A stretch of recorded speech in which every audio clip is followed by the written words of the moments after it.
So we have 3 of those.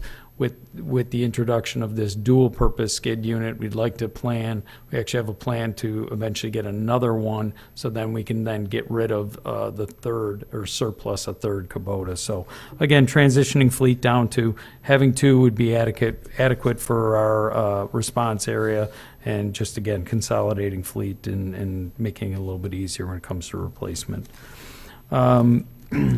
We also had, this past week, our crews have been working on our annual service testing of our fire hose, so they're getting that done this week. They've been working on that for a few days with a vendor that comes in and assists.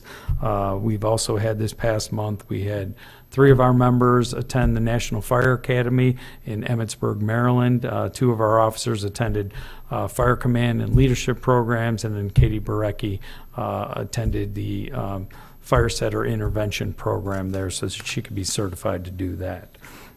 Also, Thursday on 9/11, we'll be having our annual remembrance ceremony in the morning at 8:30. I'd like to personally welcome all the members of the board and the public that would like to join us. Ceremony runs about 30 minutes, so hopefully it looks like the weather should be good and hold up. So again, extend an invitation for you to join us if you'd like to. I'd be happy to answer any questions that the board would have. Yeah, we actually, just so you know, we postponed the start of the BPW meeting till 9:30, so members of the BPW board that wants to attend can do that, Excellent. Yeah, that's great. Thank you. the memorial. So, thank you. Okay. Any questions? No? All right, thank you. Thanks, Bob. All right, Planning Department report for September. Oh, John. Good evening, John Slake, Planning Director. Our report in your packets, I just want to make a few highlights. The Planning Commission continues to study the area that's kind of been dubbed the Airport Gateway area. It's at the southwest corner of Town Line Road and South Airport. They're looking at pursuing an amendment to the master plan in terms of the designation for future land uses in that area. They're also looking at some mixed-use zoning districts to help with the implementation of the master plan. Tomorrow evening's the Planning Commission meeting. I think one of the big projects in there that you'll see coming at some point here is the rezoning plan for the Olson property there on Rennie School Road, west of US 31. That's 170 acres that's going to be subdivided into mixed use, including more of a business park, some commercial, and some higher density residential.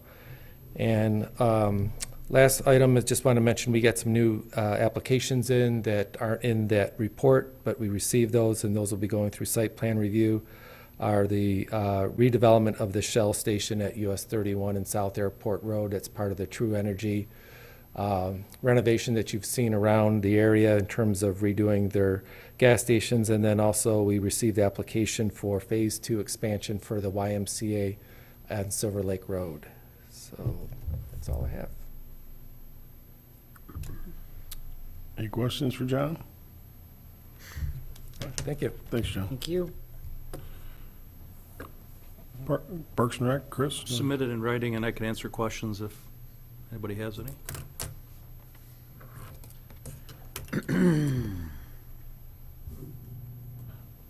Questions on Parks and Rec? We'll move on to the clerk's report. I submitted my clerk's report in writing if anybody has any questions. We did go to the first ever Bureau of Elections conference last week in Lansing. It was really good. They had a lot of really good information that pertained to clerks and all about our elections. It was a very well attended and the education was wonderful. It was a really good conference to go to. So All right. that's it for me. All right, thanks. Township Manager. Just a couple things. On Friday, if you've been up and down 31, you probably noticed that contractors are doing some work at the Lowe's and the Walgreens lights. They're prepping them for the new signals. And then on Friday, the contractor unfortunately hit one of our water main lines. and damaged that, causing a boiled water advisory for Burger King, Walgreens, and Flapjack Shack.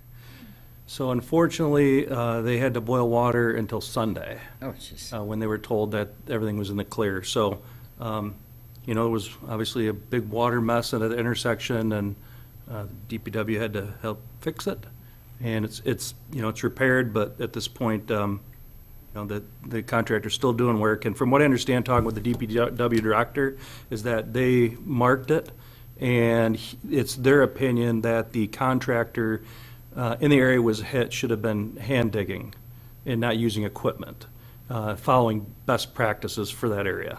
So they believe that the contractor was at fault for it.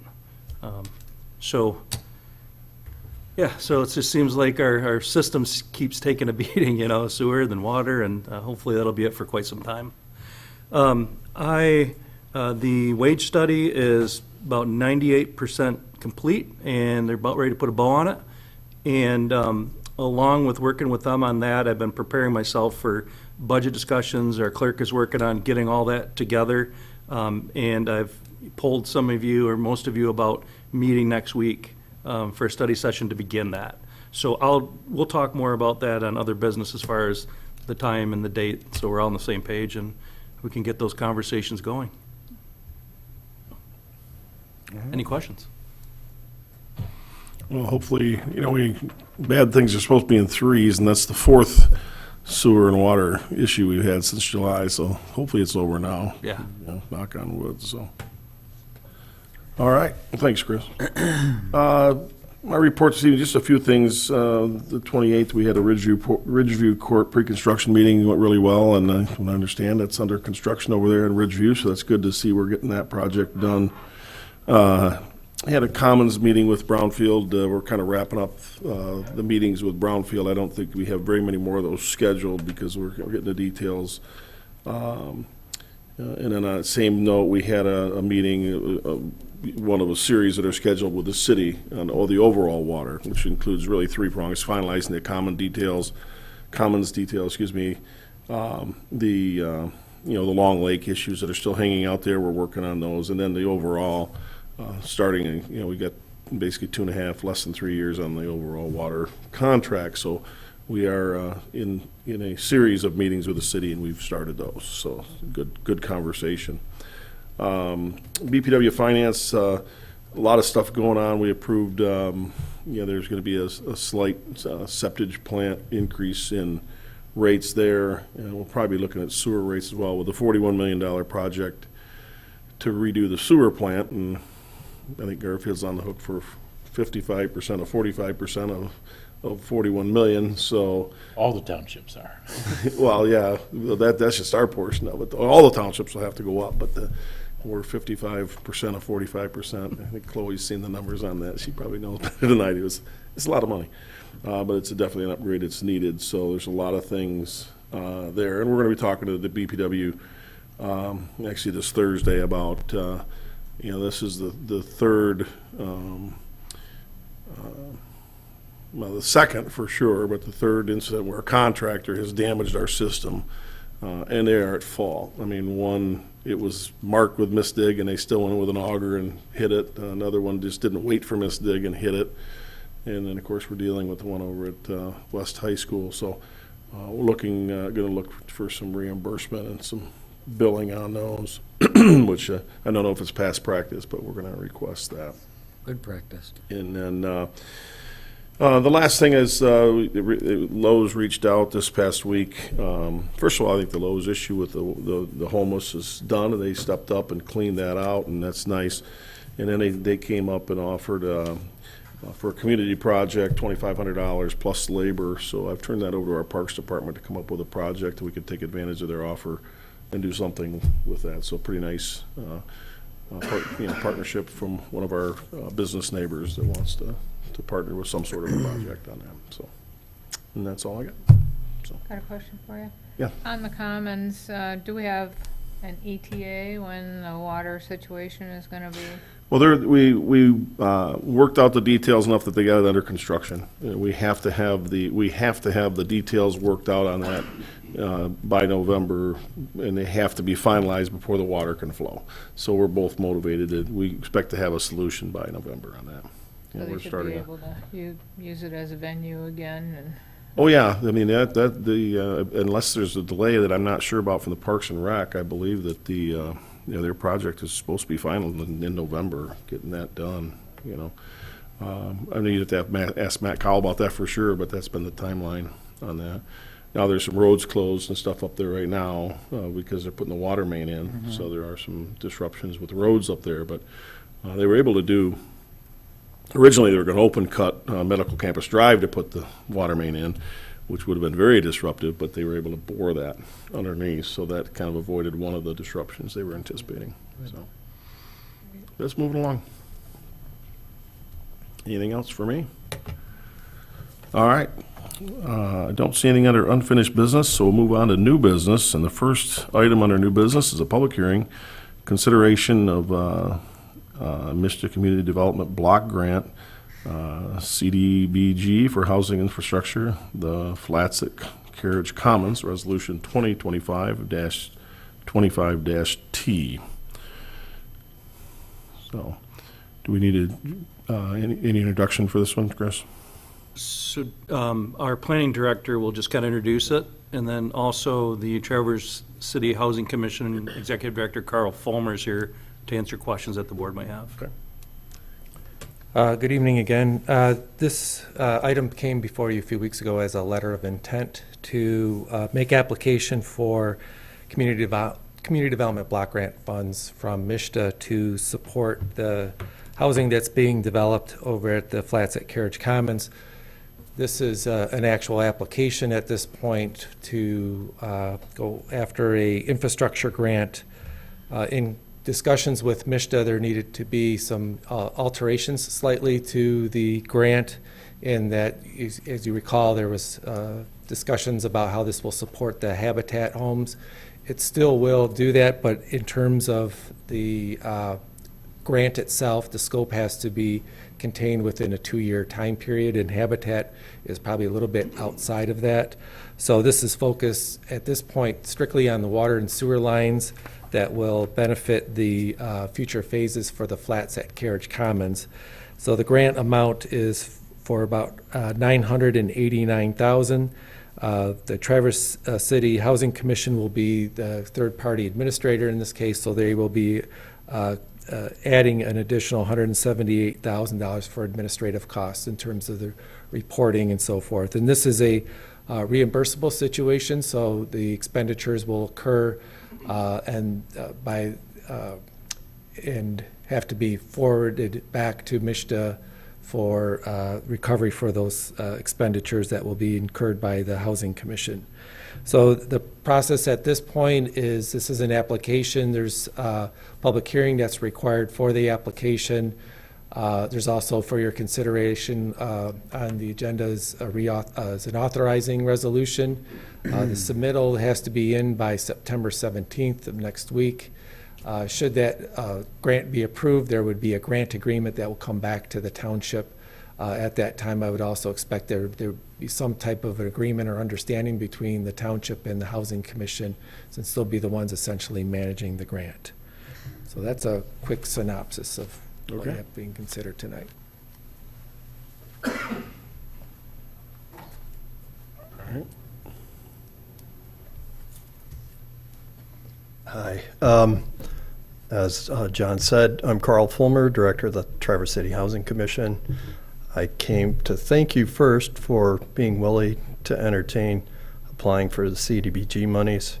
As John said, we did have to adjust somewhat what we presented in our letter of intent, in that part of the CDBG requirements are that we can only apply for systems that will be owned and maintained by the township. So we've restructured the application to include the water and sewer, the grading, to put in the water and sewer, and the grading and landscaping to cover it, and prep the site for future road development to serve future phases of the apartment community.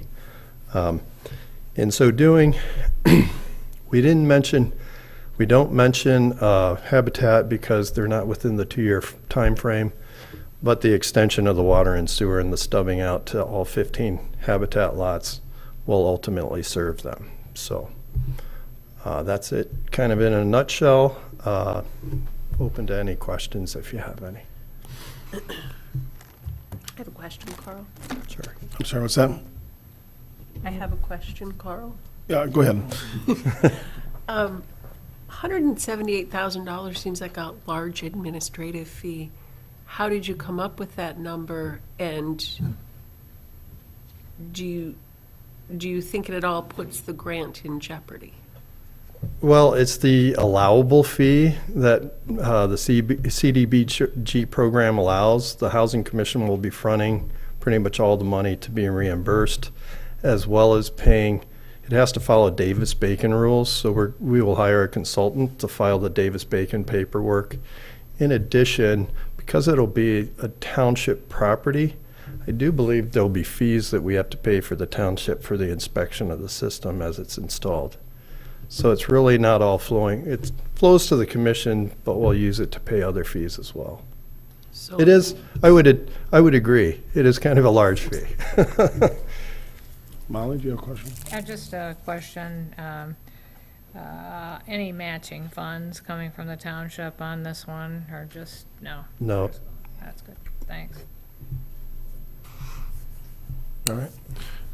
All right, well, at this point, we're going to go ahead and open up the public hearing. This is a public hearing, so at this point, I'd open up the microphone to anybody from the public who'd like to come up and speak to this issue or project. And so now is your chance to come up and say what you want to say and state your name and address for the record. Well, since nobody's speaking from the public, we'll close public comment, bring it back to the board. I make a motion that the authorization resolution for CDBG funding for water and sewer infrastructure to be completed by the Traverse City Housing Commission for the flats at Carriage Commons and subsequent CDBG application be approved and forwarded to MISTA. I will second that motion. Motion made and supported to approve Resolution 2025-T. Any further discussion on that motion? Hearing none. Ann, can we have a roll call on that, please? Schmuckel. Yes. Corn. Yes. Castanelli. Yes. McCumber. Yes. Lapp. yes. L. McManus. Yes. And Jane McManus. Yes, thank you. All right. Okay, next item under new business is public hearing consideration of the hardship deferral ordinance for special assessment. Ordinance number 79, resolution 2025-24-T. This, I think we discussed at one other point in time. Chris, or anything we really need to talk about on this one, or? So you may have remembered a year or so ago with special assessments, there was a process where people were suffering hardships in the district where they could defer having to pay. That was an old program, I believe, Chloe, you determined it was through the state. Yeah, they used to have it through the state and they discontinued it, but the law allows for you to pass an ordinance for us to do it, so we would pay for the cost, and then when they sell or the property transfers, then we'll get paid back. But we actually apply for the lien. The state used to do it where the state would put the lien on, the state would pay us and put a lien on, but they discontinued that program. So if we want to offer deferments, we have to pass our own ordinance on it, so that's what this is. Yeah, I'm kind of happy to hear that because there was a resident on my road. One person that I've been in contact with. Yeah, it's very hardship for her too. And I said, I don't know if we have anything just yet, but it's something, and I told her to get a hold of you, and I'm sure she did, but I felt sorry for her because she says, I don't have the means to pay for this road. She says, I don't want to sell my house, so I thank you for that. Yeah, and the program can be expanded however we want, but we started with if they qualify for a poverty exemption, which is very hard to qualify for, but if you qualify for a poverty exemption, then you can qualify for a special assessment deferment. But we can expand it and make it more open, but we just thought this was a good starting point, so. Yeah.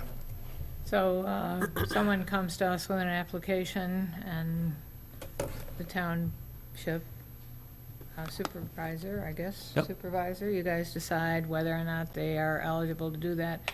And then if they're given that, the township files a lien against that property. Correct. And then upon selling it, that's when we get the money back, correct? Yep. Or 10 years, or death. Okay. So Any other- Chloe, I notice on this, there's an income test, a max income test, an asset test, and an LTV test. What are those? It's actually the assessor who determines if they have a poverty exemption. Aha. And so these are actually things determined by the assessor. So I can't really answer it. Okay.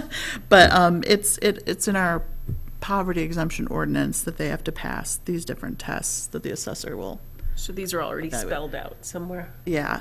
Okay. Yep, in the poverty ordinance. Or poverty, is it an ordinance or is it a I policy? think it's a policy. Yeah. Okay.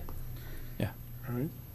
And in your packet, not only is the resolution, but you probably notice the applications and everything for the program, follow that, so. Yeah, and I did put a sample of what would be filed with the Register of Deeds.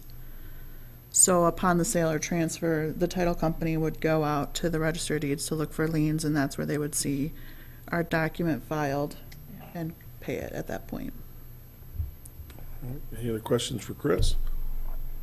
If not, this is a public hearing, so we're going to go ahead and open up the public hearing for consideration of Resolution 2025-24-T, the hardship deferral ordinance.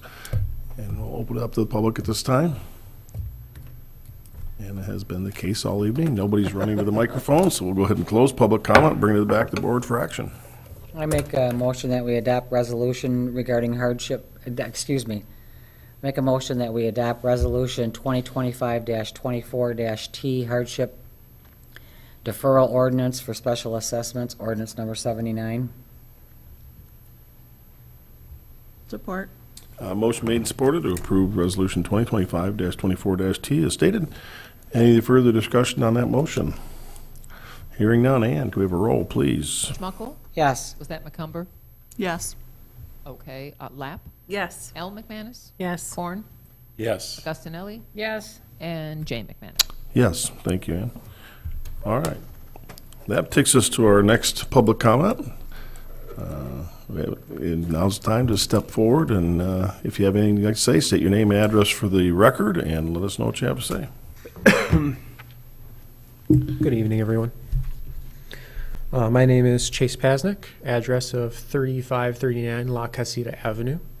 I just came up because I was wondering if there are any contingencies in place in case House Bill 4706 were to pass, or if our township were to be affected by the cessation of the state statutory revenue sharing program. Well, public comment is normally not an interaction time, but I don't know who would be qualified to answer that. So I'm following that, and we'll discuss that at our budget meeting next week.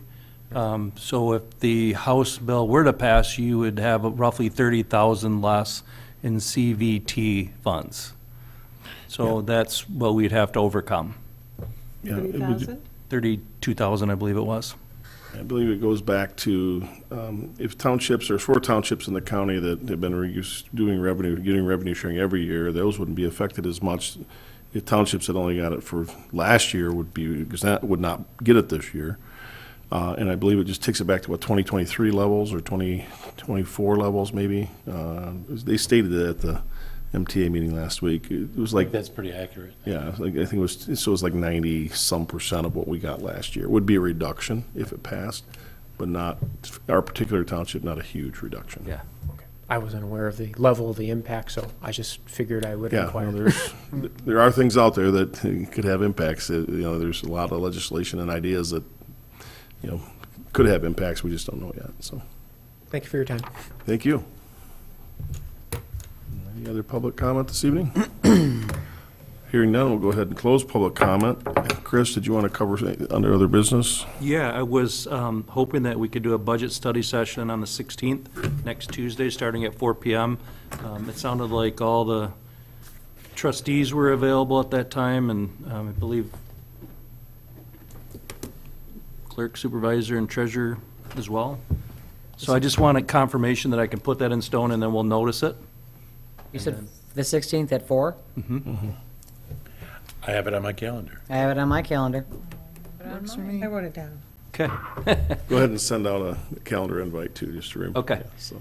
Yeah, and then I would like to, if it all works out, the next week, we have a meeting and potentially hold another one before that at 4. We've done that in the past, seems to work out pretty good for people's schedules. So, How long do you expect this meeting to last? hour and a half? Okay. We don't need a motion to set a special meeting, do we? Study session? No. We do or don't? Just everybody nods. Everybody now. Schedule it. You post just it. give me authorization, I believe, as a supervisor to get it So scheduled. authorize, post it, and schedule it. Okay. Thank you. Good deal. All right. Any other business to come before the board this evening?